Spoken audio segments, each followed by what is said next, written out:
partir de ahora es el que en términos generales y para entenderlo desde el punto de vista occidental se refiere al campo psicoemocional. Pero claro, hablar de campo psicoemocional desde la perspectiva de la medicina moderna que se ocupa de estas cosas, quedaría muy corto el concepto, muy limitado. O sea, no es equivalente el tema psíquico como lo entiende Oriente de la alta tradición a lo que lo entiende ahora, por ejemplo, la psicología o la psiquiatría y todas aquellas disciplinas occidentales que se encargan del estudio de la conducta humana. No es equivalente, digo que no es equivalente porque vamos a desarrollar un concepto que en chino se llama Shen. Ya lo vamos a ver cómo se escribe, cómo se expresa en un ideograma. Shen, sí. Y claro, así a grosso modo, y a cualquiera que le pregunten por ahí que no haya estudiado a profundidad el concepto, y le preguntan ¿qué es el Shen? De lo que habla la medicina china, lo que le va a decir es el aspecto psíquico, pues, ¿no? Las emociones, los sentimientos y todo eso. Es eso, sí, es eso, pero no solo eso. Eso es lo que hay que aclarar antes de entrar a hacer el estudio. De tal manera que no hay una equivalencia, digamos, exacta entre que Shen es igual a psiquismo, por ejemplo. Shen es igual a psiquismo y mucho más. Y ese mucho más es el que quiero comenzar a comentarles a partir de ahora, para ir poco a poco, para ir viendo el tema y el concepto desde la visión oriental tradicional, y luego irnos poco a poco acercándonos y aproximándonos al concepto propiamente dicho del psiquismo como lo entiende Occidente, en el campo psicológico, en el campo psiquiátrico, las llamadas enfermedades mentales, las alteraciones de la conducta y todo ese campo. Entonces voy a comenzar, como dicen los músicos, desde arriba, cuando van a comenzar nuevamente una canción, para ir entendiendo el susodicho concepto.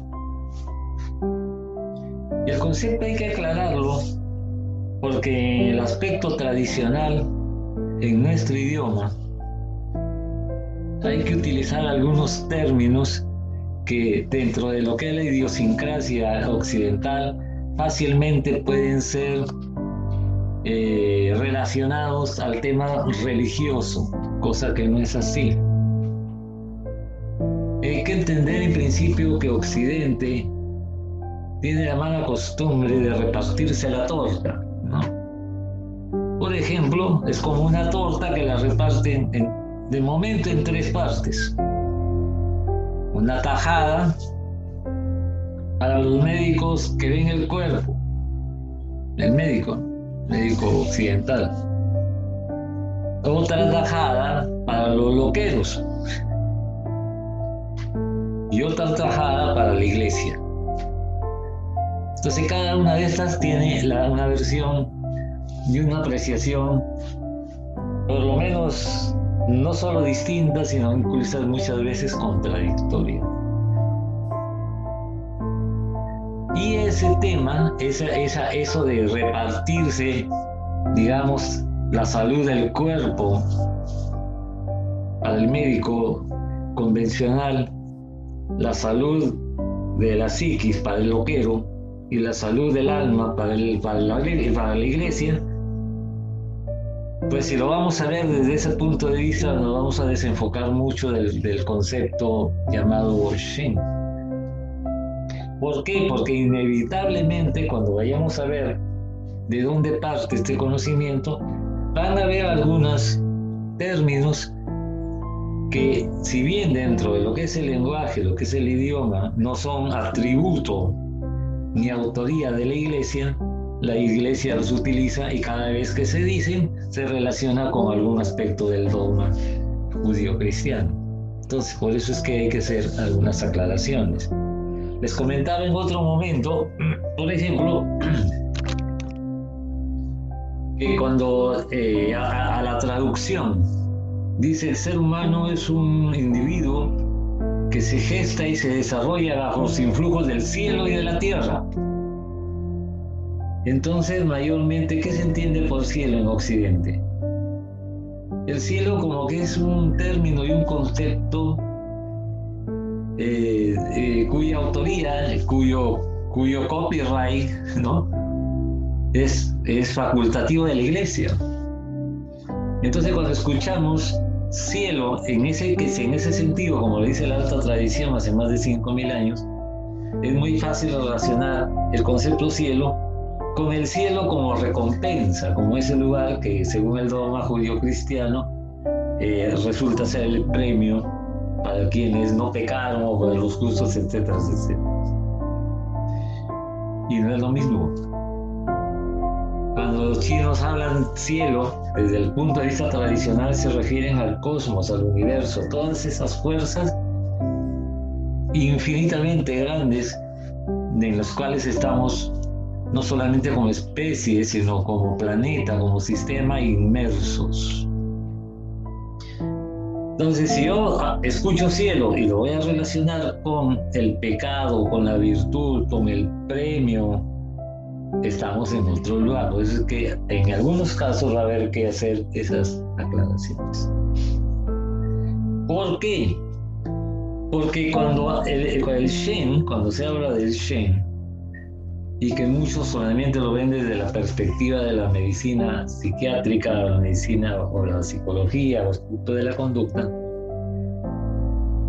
el estudio comienza, según las traducciones que se tienen, comienza siendo un estudio que está directamente relacionado con el espíritu, con el concepto espíritu.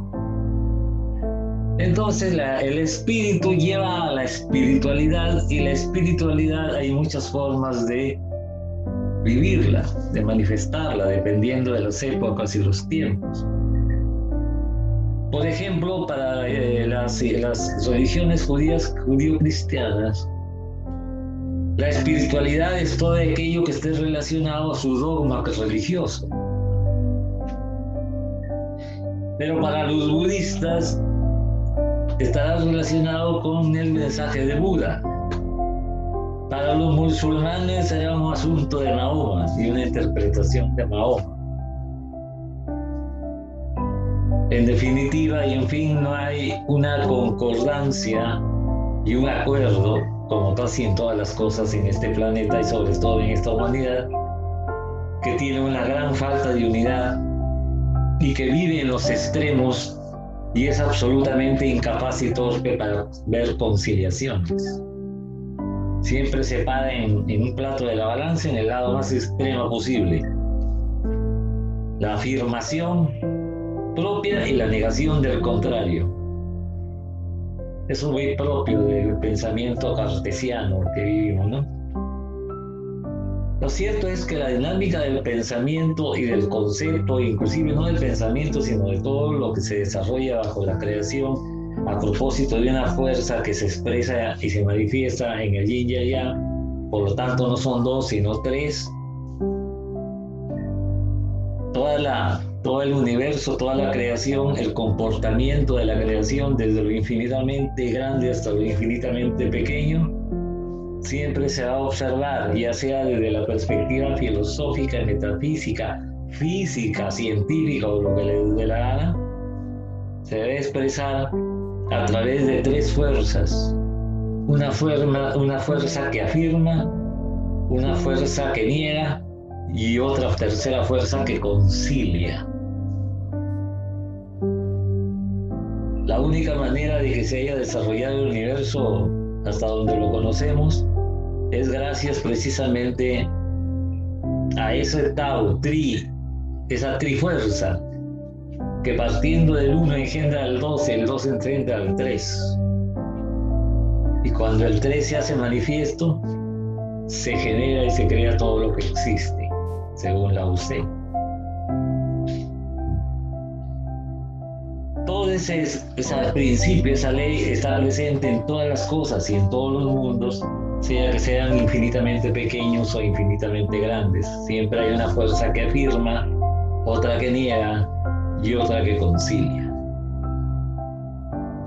Lamentablemente la humanidad como tal, como especie, en toda su historia, se ha quedado, ha podido probablemente progresar y evolucionar en muchas cosas, pero en lo que no ha evolucionado y está casi como en la época primitiva, aún cuando ahora tenga conocimiento, sea doctor, es que sigue teniendo el principio básico, ordinario y absolutamente simplón de apercibirse la creación y la realidad o el universo desde los extremos, desde ponerse en el plato de la afirmación o en el plato de la negación.